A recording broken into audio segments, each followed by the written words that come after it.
Mimi naitwa Henry Durandra kutoka Kangeta Ward, Igembe Central. Hii mambo ya kutairiwa kwa wasichana, hii mimi naona mwenye anataka kutairiwa atairiwe, lakini hata mimi mwenyewe bibi yangu nilimuoa kutoka huko Tigani kama hajatairiwa. Akaingia nyumbani akakuta kama sister yangu wote wametairiwa, yani watu wa Binjiji wote wanakaa wakimutusi.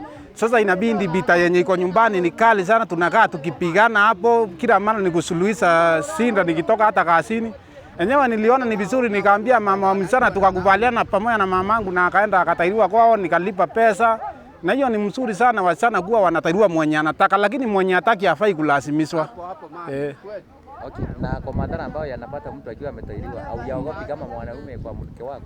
Unajua hata niliangalia nikaona msichana mwenye hata ametairiwa wangu wakati hakuwa ametairiwa hakuwa na adabu.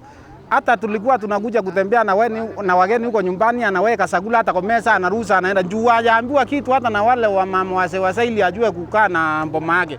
Lakini wakati tuliongea na mama yake akatairiwa, mpaka sasa sijawahi ona Sinda yoyote hata kukaa bianya, alikuwa anaenda kwao nyumbani kila mara tumeteta ameenda kwao. Mimi nilitulia raundiana Sinda yoyote anatulia kwao nyumbani. Kwa hivyo shinda ni kuambiwa ama ni kutairiwa ile alikuwa nayo. Inaonekananga hata wakienda huko kwa nyumba mahali wakitairiwa, wakienda wakikaa ile mwezi mmoja wanakaanga huko, kuna kitu wanaambiagwa at least hata kukaa na watu wa mboma mama sao, na hata wanaambiwa wenye watakaa na mabwana sao. Kuna ile inaitwa ndanira mogambo, ile wanachukuliwa wanawekwa ndani. Si hiyo ni sawa hata kabla mtu kama hajatairiwa? Hii hapana.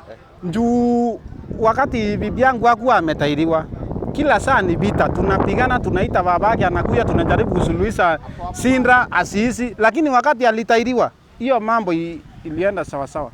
Sasa mimi na support hiyo kutairiwa kwa wasichana.